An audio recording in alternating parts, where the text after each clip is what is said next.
Noong unang panahon, may isang higanteng naninirahan sa isang malaking kuweba sa mga lalawigang bulubundukin. Siya ay si Indol. Titingalain mo siya sa tangkad niya. Katatakutan mo siya sa napakalaking pangangatawan niya. Lubos na mapang-api si Indol. Kung ikaw ay kainisan, ay bubuhatin at ibabalibag ka niya.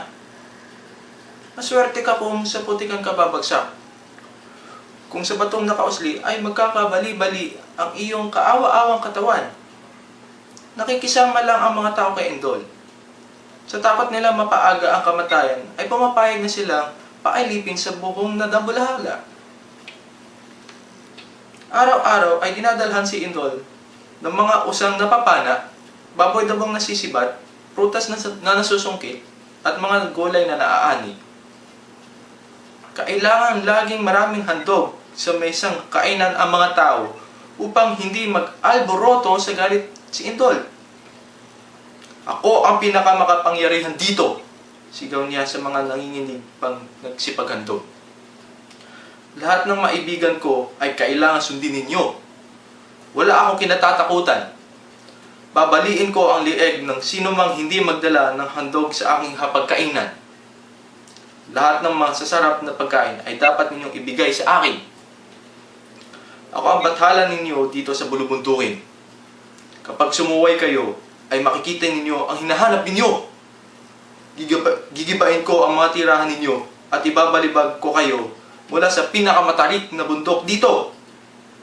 Nangangalog ang mga baba ng mga tao nang humalakhap ng malakas ang higanteng abusado. Isang gabi ay bumuhos ang malakas na ulan. Matatalim na kidlat ang gumuhit sa kalawakan na sinundan ng nakatutulig na dagundong ng kulog. Noon lamang nakita ng ganoong katatalim na kidlat ang mga mamamayan. Kahit nakasara ang mga bintana, ay nagliliwanag pa rin ang mga kidlat sa mga butas nilang dingding. Sa bawat kislap ng kidlat, ay nagtatalokbong sila ng kumot. Kung takot sila sa higante, ay higit silang takot sa kislap na kidlat na sa tingin nila ay tatama sa kanila sa isang idla. Nagsipagdasal sila sa kanilang mga anito upang papalayuin ang matatalim na kidlat. Nang humupa ang malakas na ulan, ay nakarating kay Indol ang labis na pagkatakot ng mga mamamayan. Ako lang ang dapat nila katakutan! Galit na sigaw ng naiinggit na higante. Sobrang pagkainis ay hinintay na muli ni Indol ang malakas na ulan. Matagal siyang naghintay. Lumabas siya sa kuweba nang bumuhos ang malakas na ulan. Nang nakita niya sa kalawakan ang pagguhit ng matatalim na kidlat, ay hinabol niya ang mga ito. Nababali ang mga punong kahoy na kanyang natitisod. Nagkakagiba-giba ang mga bahay na kanyang nasasagi. Nangamamatay ang mga baboy na mong kanyang natatapakan. Takbo rito, takbo doon. Pero kahit anong bilis ang gawin niya ay wala ring saysay.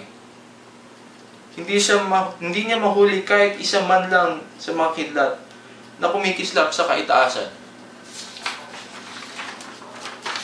Sa sobrang galit ay lalo binilisan ni Indol ang paghahabol. Sa kasamang palad ay napatid ang paa niya sa isang nakatumbang puno ng mangga at nahulog siya sa malalim na hukay.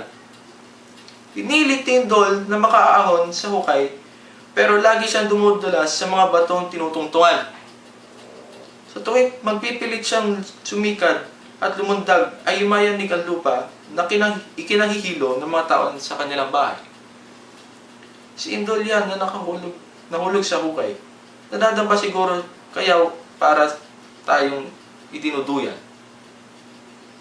Sinasabing hanggang sa kasalukuyan ay naroon pa rin sa malalim na hukay si Indol. Kapag nababasa ito ng nganong ulan, ay nagpipilit itong makaahon. Kapag nadudulas sa mabatong hukay ay nagdadamba ito. Kapag nararamdaman na ng tagabundok ang idinuduyang kapaligiran, ay sasabihin na nila, Si Indol! Si Indol! Nanong lumaan ay naging, Lindol! Nilindol! Sa kasalukuyan, kapag umuuga ang lupang kinatatayuan natin o kinatitirikan ng bahay natin, ay sumisigaw din tayo, Lindol! Lindol! O lumilindol! Lumilindol! Sa mga lalawigang bulubundukin, nagsimula ang alamat ng lindol.